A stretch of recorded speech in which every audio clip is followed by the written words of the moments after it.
Villagers, thank you for your love and support. I appreciate you all. We have regional blocks in Africa. And these regional blocks, when you look on paper, the reasons that they've given to which they form these regional groups like SADC, ECOWAS, ANC is to make sure that they unite, they fight together, because fighting individually when oppressor comes into action is always difficult. So when we are united, it is better for us to be able to fight against any threat towards us. But one thing we have seen with these regional blocks that they have created, including the head itself, is that we are never there to protect each other. Look at what happened in Greenland, or what happened about Greenland. And we saw how EU rose out to fight or defend the Greenland. But when it comes to Africa, our leaders are always quiet when an African nation is in trouble. Our brother from Namibia is criticizing SADC and even his own country, Namibia, for being silent about the bully of South Africa. He talks about how they also have land, yet the people in Namibia cannot have access to land. And we know the reason to which all these things are happening, just like what is happening in South Africa. And some of the answers that the woman gave, like the resolution, she said they supported it. And then when it comes to the bullying of South Africa, even though they didn't make noise, but they also have a way that they spoke or they supported, and they're still in contact and they're monitoring the situation. Is it that when something happens to us in Africa, let's say SADC, like what is happening currently between the United States of America and South Africa, the other countries are supposed to support or be in contact or be observing the situation, or they need to come together and act as a bloc against what the other nation is facing? I do not hear the sound of SADC, the sound of our country, yet protecting a fellow country being bullied by a superpower in the world. Why are we mum on that issue? Being a day of death, I don't want to quarrel with you, Madam President, rather than to raise a few issues that I think are very important for our national interest in our country going forward.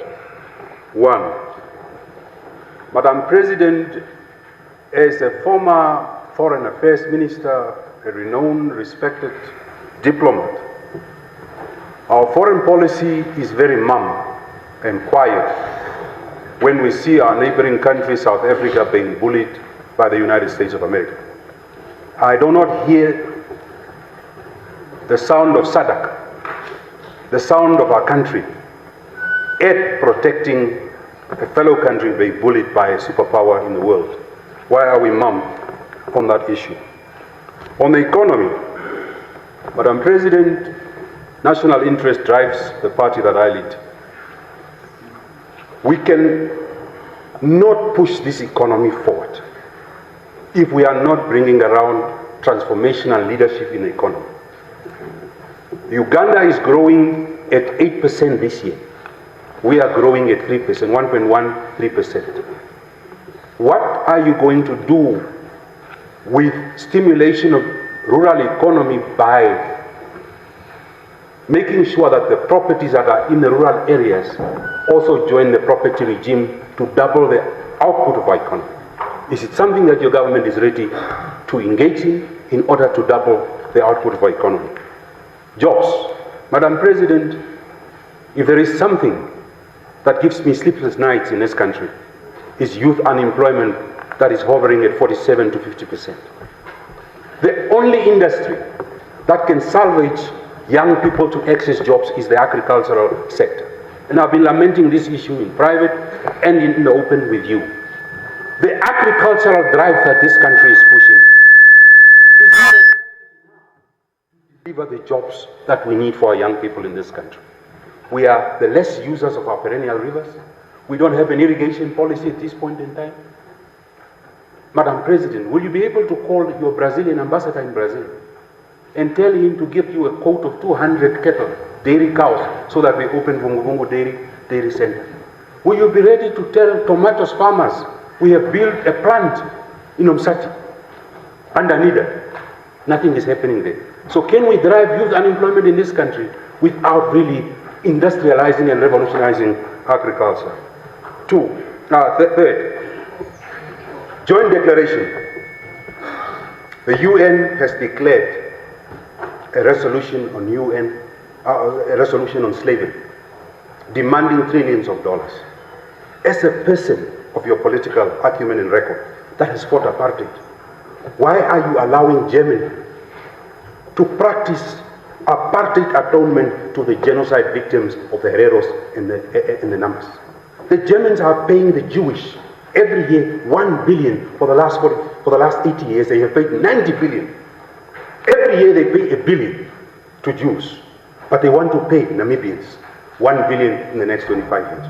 And how do you want us to accept the joint declaration if the Germans themselves are practicing atonement and reparation apartheid? And why is your government accepting that kind of apartheid that we have? At least 10% of that amount that they have paid to the Jews. Because more Namibians died than the Jews. Jews died in numbers, 67 million. But in terms of percentage, 60% of Namas were wiped out. 80% of Herreros were wiped out.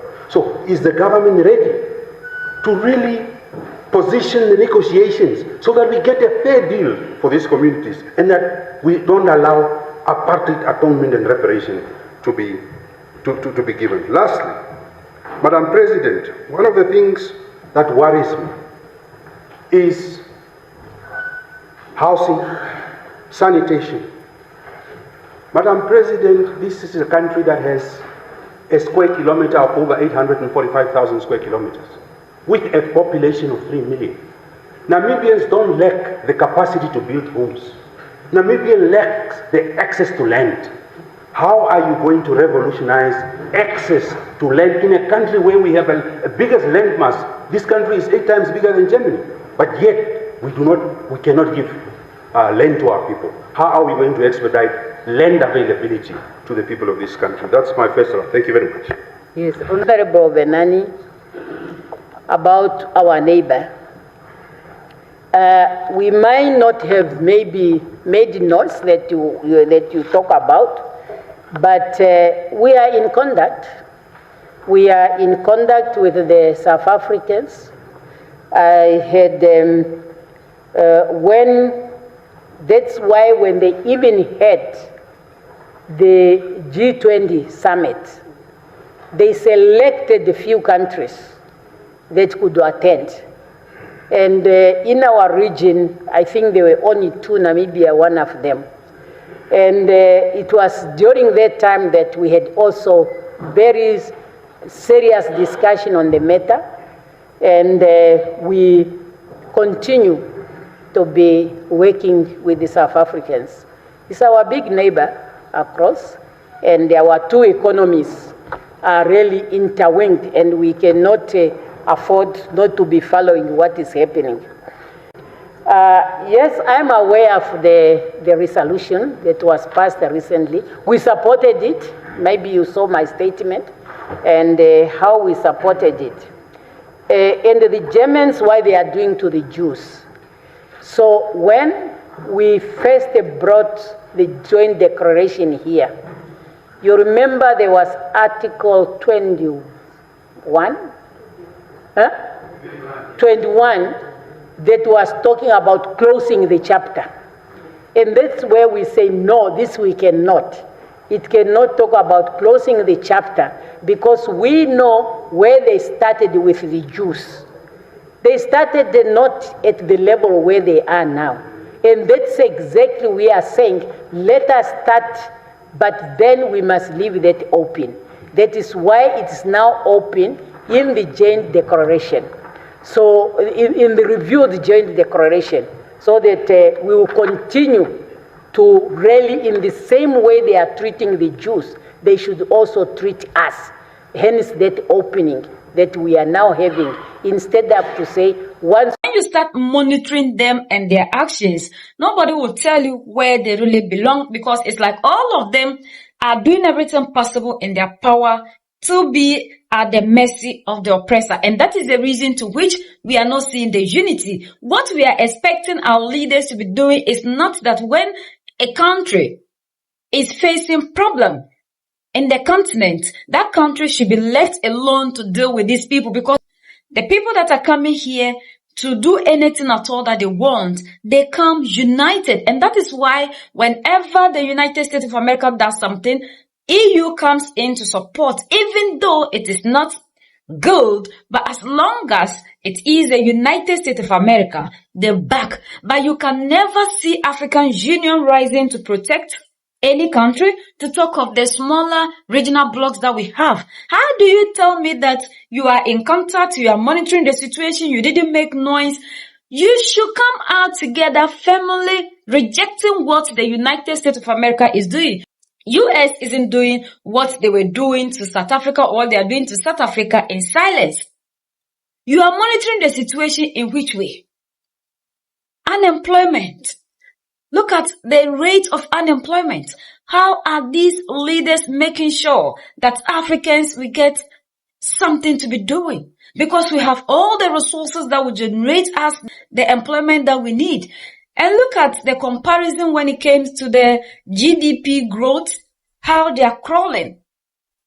Yet, this is a woman that we saw coming with some powerful speeches at the beginning, and we expected that this woman would be so bold and firm in certain things. But the speech that she gave, or her responses to the questions that this our brother or our uncle asked, I personally isn't satisfied with some of these answers, especially when it came to the unity she preaches. Somebody who has been there through apartheid and whatever, and we are talking about the unification of Africa. This isn't the time for us to be mute when things are going wrong. So what is the essence of SADC or ECOWAS or any other organization that we have? It means that these organizations are always stronger to criticize situations or issues that has something to do with our own kind. But whenever they come outside of Africa, and it is these people, these leaders who preach democracy, who preach the unity of Africa, the liberation of Africa, reparation and whatever, will never be there to fight. Because looking at what they are doing is exactly what it is. And for how long will Africans continue to use their power against their own kind instead of using that power to unite them to fight? See, one thing we need to understand, none of these leaders under the democratically elected will ever be there to fight for you. There is none of them that can ever fight for the liberation of his or her own people. They can only fight against whatever that is happening to us in speech. And one thing I want us to understand is some of these things that we see these so-called leaders who are singing the songs of Pan-Africanism, and then we believe in their speeches and we tell them and we think that they are fighting for us and they are still under the system called democracy, is that I believe that some of the things that they even do, they allow them to do that so that it will win you, the youth, to make sure that you believe that these leaders are for you. So when they are even using them to do something against you and I, you wouldn't realize it. Because any leader these people are not chasing after, it's not a leader for us. Regardless of the speech, they are all in the palms of these people and will continue to serve the interests of these people. We cannot have our land, yet we can't have access to housing. And the people, or the few people, are the ones controlling everything. And we sit here and they say we are Pan-Africans, we are fighting for the liberation of the African. The system that was given to us can never give us the freedom we are looking for. Like Captain Ibrahim Traore rightfully said, democracy is not for us, and democracy is the reason to which we are not moving forward, and democracy analyzes the African. United we stand, divided we fall, and united we keep standing forever and ever. The greatest enemy of the African is mental slavery. So let's decolonize ourselves from mental slavery. Let's keep sharing to educate our brothers and sisters. Together we make Africa great for ourselves and the next generations that are going to come. So that's the latest around the world, in Africa, Southern Africa, and in Namibia.